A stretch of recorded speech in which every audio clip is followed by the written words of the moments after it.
In order to start the system, we first have to get the pour line down below the maximum tolerable limit of the actual diffusion pump. Now in this case, you can see the pour line is 6.6 times 10 to the 2. That's essentially atmospheric pressure. We begin by turning on the roughing pump and opening the pour line valve, which evacuates the pour line of the diffusion pump. In addition to this pump here, this particular system also has a backing pump on it. So we'll activate that as well because it speeds the process. With two pumps now evacuating the pour line, it allows the pour line to drop very, very quickly below that tolerable limit.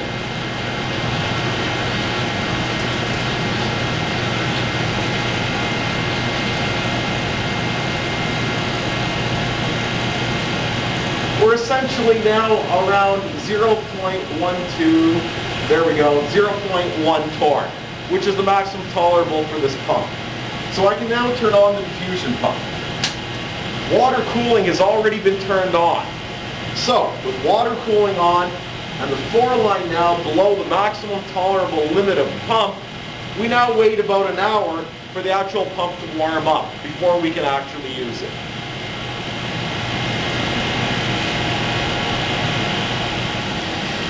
The inside of the chamber reveals the substrate holder on top, the shutter, which allows you to control the deposition vapor between the source and the actual substrate, and of course the sources along the bottom.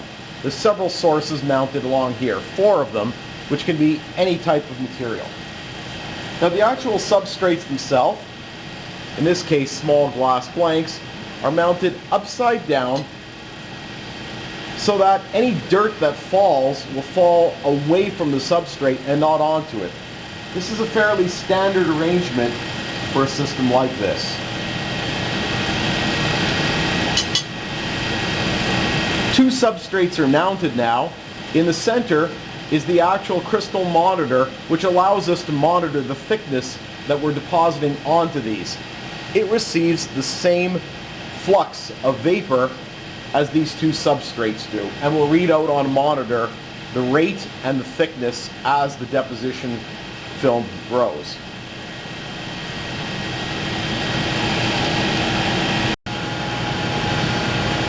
In this system, evaporation sources are resistance heaters in which current flowing through the wire produces heat, which in turn evaporates the materials on them. Wires can be tungsten or molybdenum, chosen so they do not react with the evaporant being used. In this case, the chamber, these tungsten filaments are loaded with aluminum and cryolite. Aluminum, in the form of small horseshoes, is simply placed directly in contact with the filament, while the cryolite, this white powder, is loaded into a basket-type filament.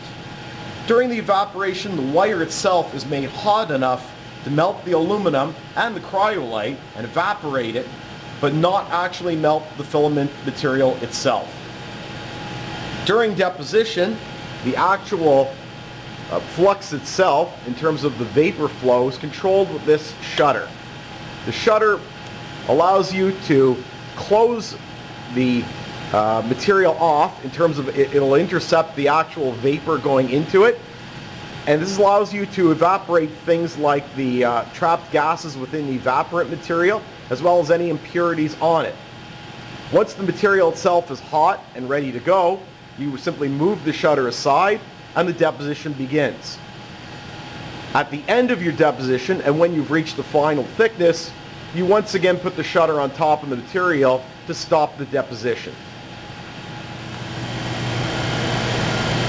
With the chamber loaded with substrates and with evaporants, it's time to close the chamber and begin rough pumping it to rough pump levels. We begin by lowering the chamber.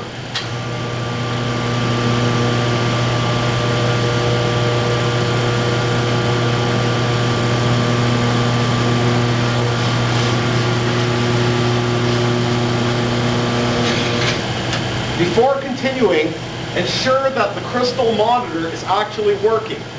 These devices are notorious for failing. There's an electrical connection between the actual oscillator and the crystal up here. And at any point, if that connection comes loose, it stops working. So push the 0 button on here, the crystal light, and we see that the crystal is reading properly.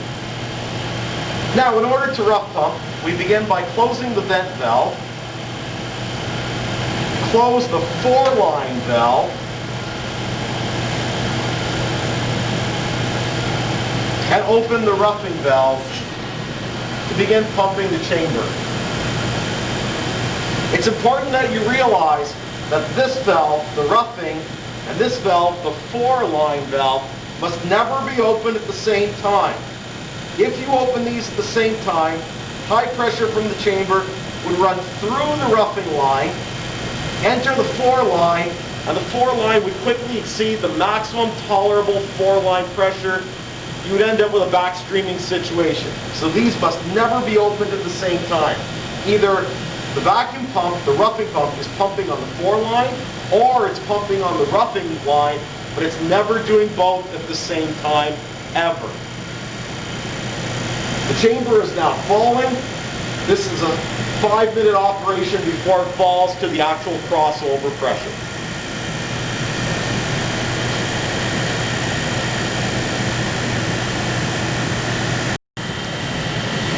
During the roughing operation, you'll note that the chamber pressure falls. Normally we expect the chamber pressure to be at 760 torr. However, TC gauges don't really read above 2 torr properly. So, as in this case, oftentimes you'll see the gauge seem to get stuck at a higher pressure and then start to fall. We're now at a pressure of approximately 8 torr and falling. Once again, above 2 torr, the gauges really don't read accurately. Below about 2 torr, you'll see the actual chamber pressure. We now wait until the chamber pressure falls below the crossover pressure.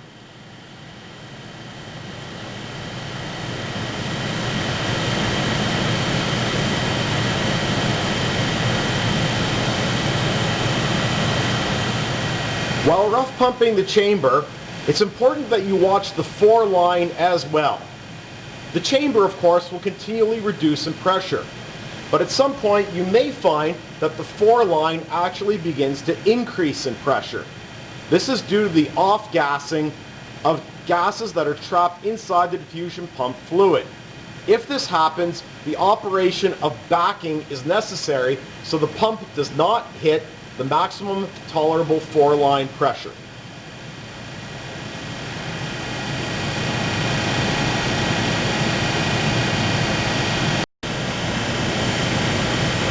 Here we see the valves in the position set up for roughing operation.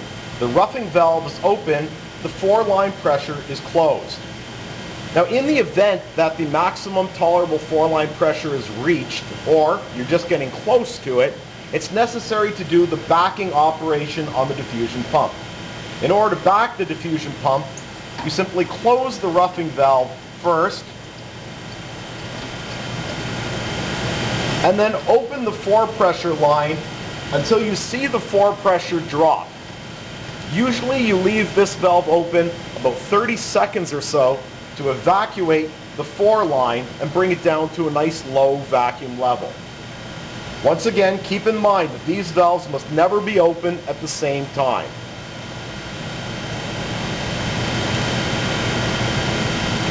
Once the 4 line is back within a decent pressure range, in this case 1.4 times 10 to the minus 2 torr, I close the 4 line again,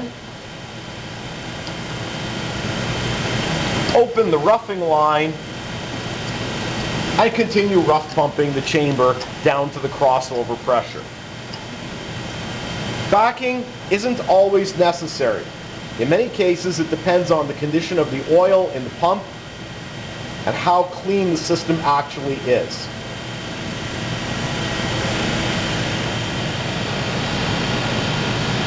With the chamber now below the crossover pressure, we can now proceed with the switchover operation, in which case we will connect the high vacuum pump to the system. It's actually possible to do this operation before you hit the crossover pressure. However, you have to be extremely careful. The lower the chamber is and the closer it is to the crossover pressure, the easier this operation is. The operation begins by closing the roughing valve and then opening the 4-line valve. Once again, very important to realize that both valves must never be opened at the same time. Obviously, the 4-line valve is now open, and the 4-line is seen to drop, as expected. Now the high vac valve is opened, and it's opened extremely slowly while watching the 4-line. We don't care what the chamber is doing at this point, we care about the 4-line. So you simply open the high vacuum valve extremely slowly to keep the 4-line well below the maximum tolerable 4-line pressure. As the high vacuum valve starts to open, you'll see the 4-line increase since it's now pumping gas load from the chamber.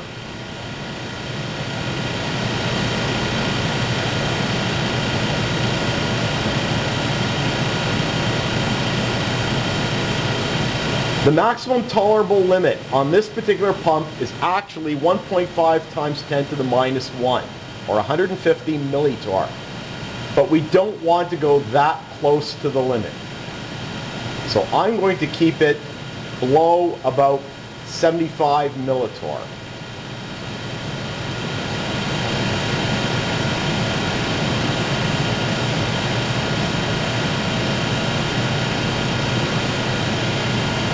Alright, I'll stop there and I'll allow the pump to catch up.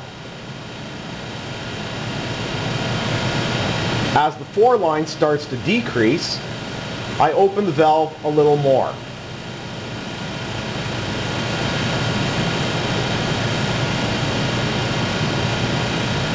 Until finally the 4-line no longer rises. At this point, I can open the high vacuum valve fully.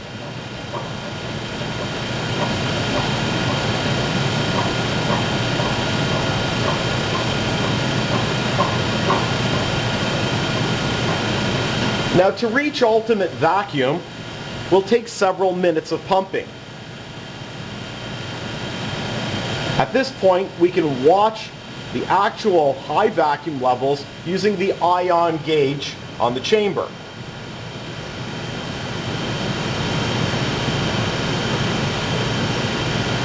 We turn on the ion gauge, and there's the actual chamber pressure right now. It's around a 7 times 10 to the minus 5 torr and falling rapidly. We'll give this about another 5 minutes or so. Both the chamber will fall to high vacuum levels, and the 4-line will also begin to fall since there's less gas load being pumped as we evacuate the chamber.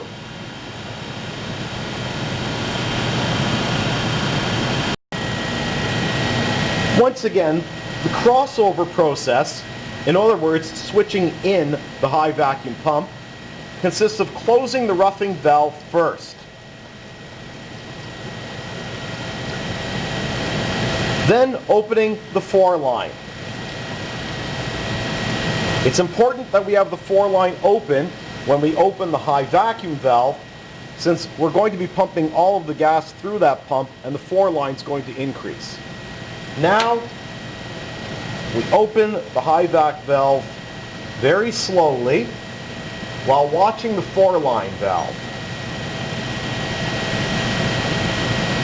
And as we see the 4-line start to come up, we slow down a little bit,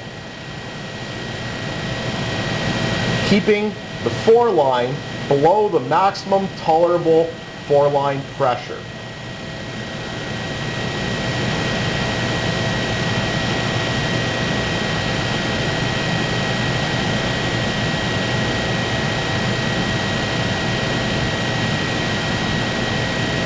As the 4-line begins to fall again, I can open the valve a little more.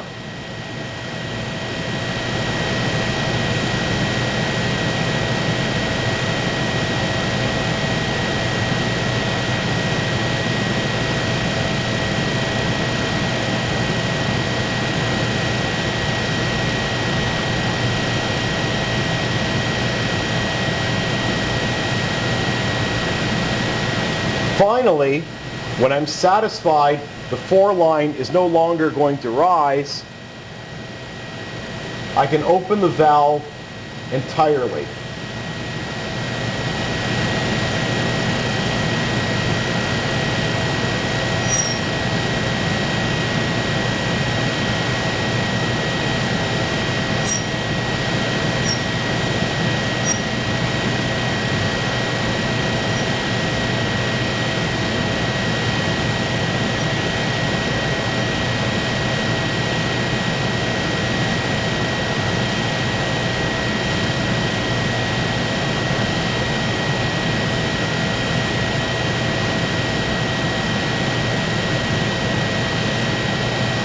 And I can now check the pressure with my ion gauge.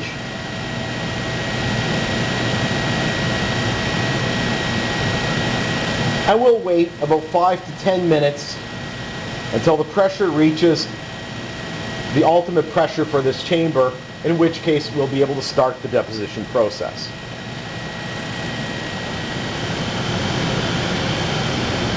With the chamber pressure now into the low -5 region, I can turn off the ion gauge and begin the deposition.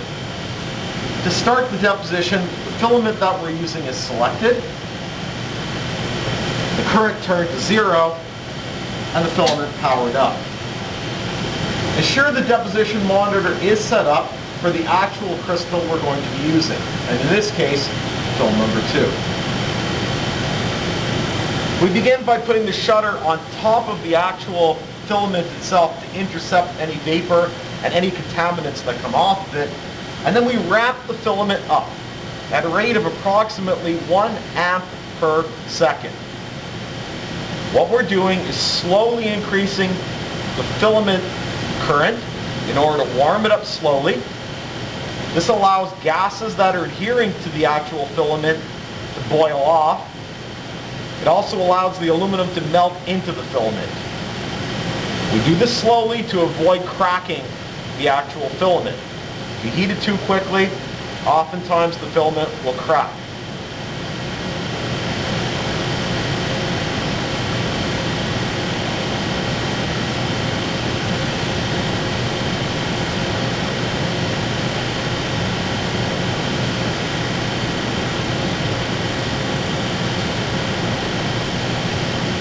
Now eventually I reach a current that's high enough to allow the filament to glow, and it also allows the aluminum on that filament to melt into it. Not all materials melt onto the filament. Cryolite, for example, doesn't melt, it sublimes.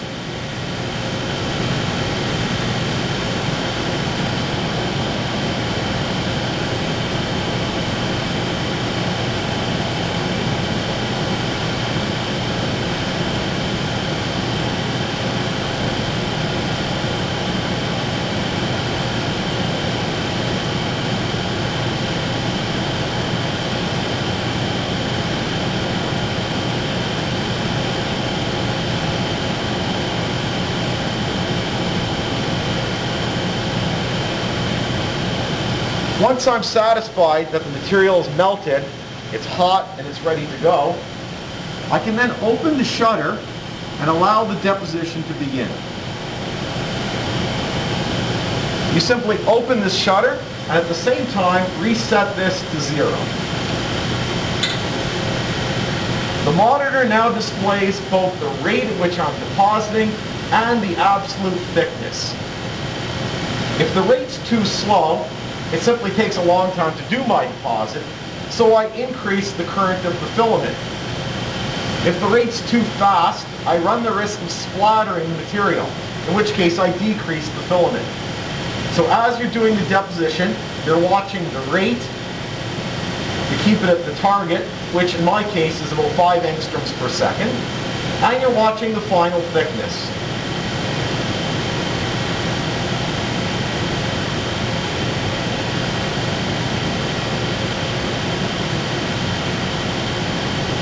As I get closer to my target thickness, slow the rate down so I don't accidentally overrun it.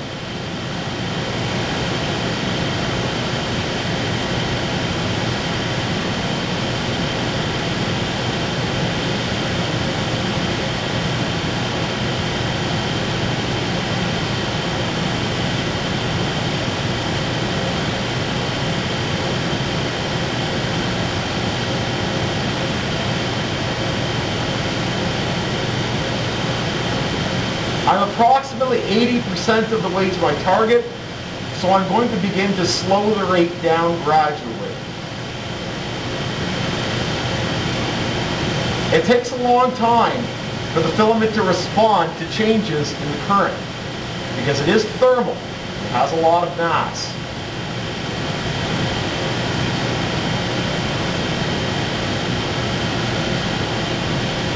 Don't choose too low a rate or you'll have to restart the deposit.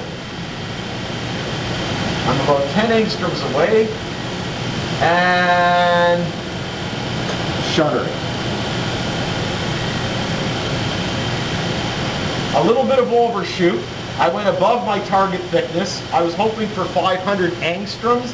I have 502 in this case. Not bad. Turn off the current. Turn off the filament and allow it to cool before you proceed.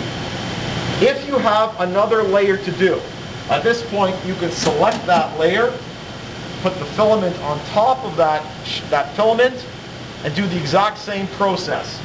Be sure to program the monitor for the actual film you're going to use though.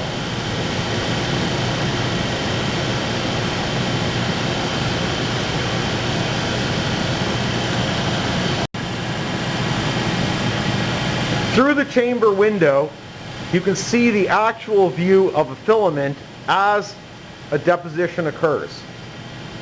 Most filaments glow a dull orange color, and the material inside them can often be seen to melt.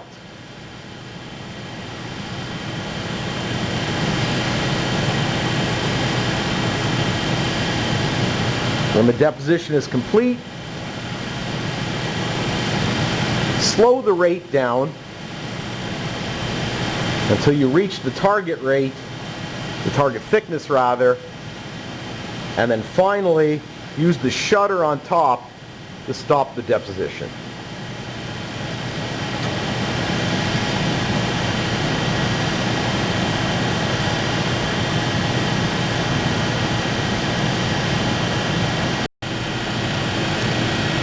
During a deposition, the rate will be seen to increase as you increase the source current through the filament, and the thickness will increase as well.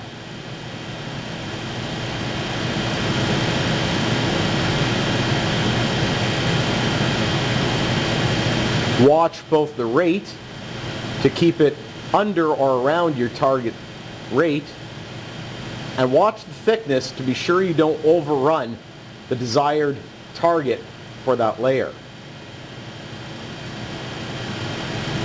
Here we see the rate getting a little high. Simply turn the current down on the source.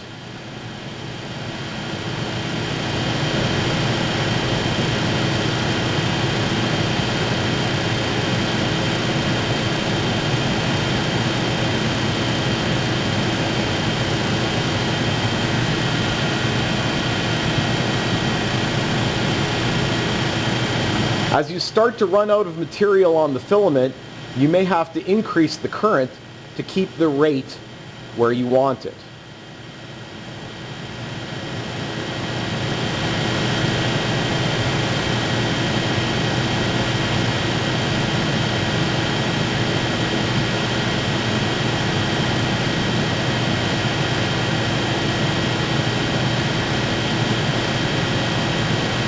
And of course, as we get close, begin to slow the rate down.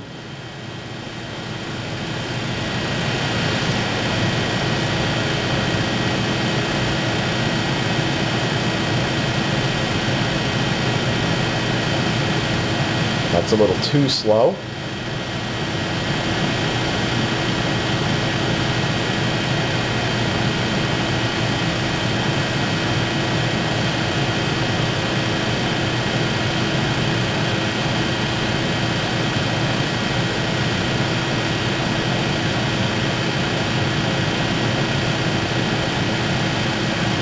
And use the shutter to terminate the deposit.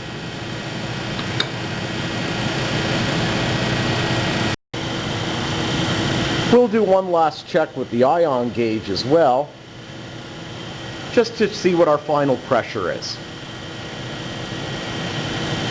and it's approximately 1.0 times 10 to the minus 5. So our pressure has been falling throughout the entire deposit, at least a little bit. We continually pump on the chamber during the deposit.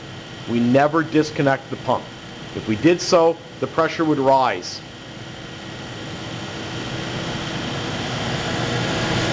Once we've completed our deposit, we then have to bring the chamber back to atmospheric pressure before we can open it. First, ensure your filaments are all turned off. Ensure your ion gauge is also turned off. Next, close the high vacuum valve.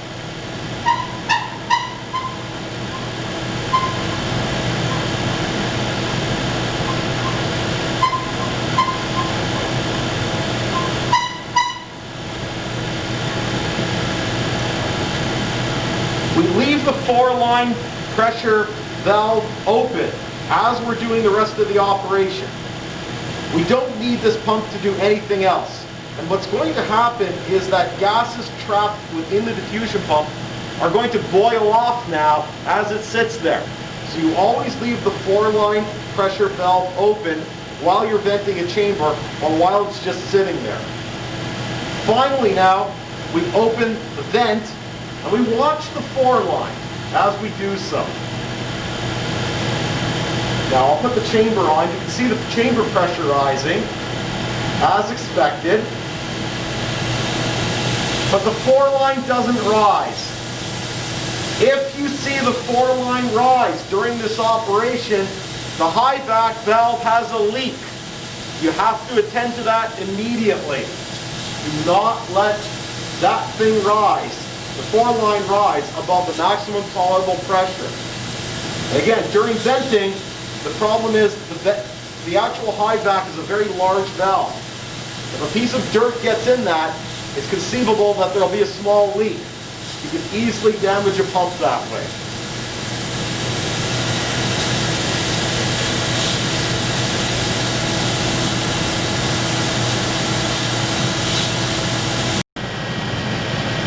Now that the chamber is completely vented to atmospheric pressure, we can open it.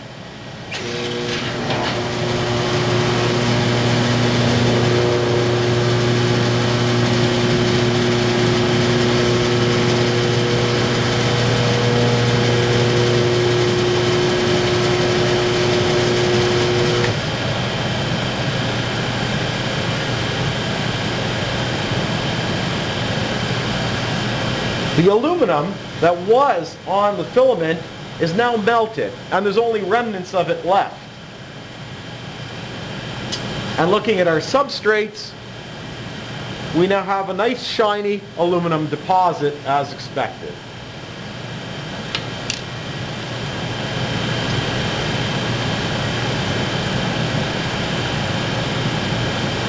Of course, the geometry of this chamber, with some substrates closer to the filament than other substrates, means that some are going to get thicker deposits than others. Some types of deposition chambers have rotary appliances on top that move the substrates so they don't stay in the same position. These will give much more consistent deposits.